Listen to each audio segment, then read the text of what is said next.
அனைவருக்கும் மதிய வணக்கம். இன்றைய தலைப்பு கவிதை பட்டிமன்றம். அதனைத் தொடர்ந்து நமது மாணவர்களின் பட்டிமன்ற நிகழ்வு நடைபெற உள்ளது.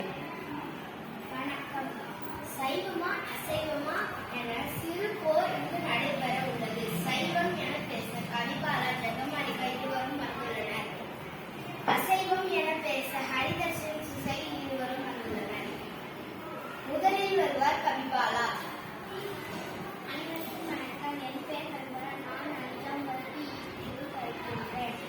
சைவம் தான் உலகில் சிறந்தது என்று நான் பேச வருகிறேன். வெண்டைக்காய் இடை குறைபாட்டுக்கு சரி செய்கிறது. வாழைப்பூவை வாரத்தின் ஒருமுறை சாப்பிட்டால் வயிற்றுவலி போன்ற பிரச்சனைகளை சரி செய்கிறது. இது போன்ற எண்ணற்ற சிறப்புகளை கொண்ட சைவம். அவருக்கு பதில் கூற வருவார் ஹரிதர்ஷன். அனைவருக்கும் என் பெயர் ஹரிதர்ஷன். ஐந்தாம் வகுப்பு பிரிவு படிக்கின்றேன். சைவம் பற்றி கூற வந்தவர்கள் அதனையே பெரிதாக பேசுகின்றார். அதனால் அசைவம் விட சைவம் சிறந்து என நான் கூற வந்துள்ளேன்.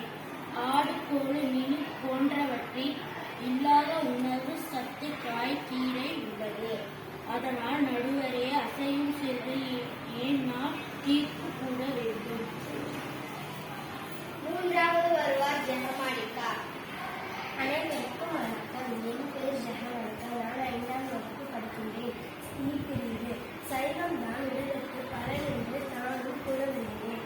பீட்ரூட் அல்சர் பிரச்சனை உள்ளவர்கள் இந்த பீட்ரூட்டை சாப்பிட்டால் சரி செய்து விடும். பாவக்காய் குறிப்பாக சர்க்கரை நோய் உள்ளவர்கள் கட்டுப்படுத்தும்.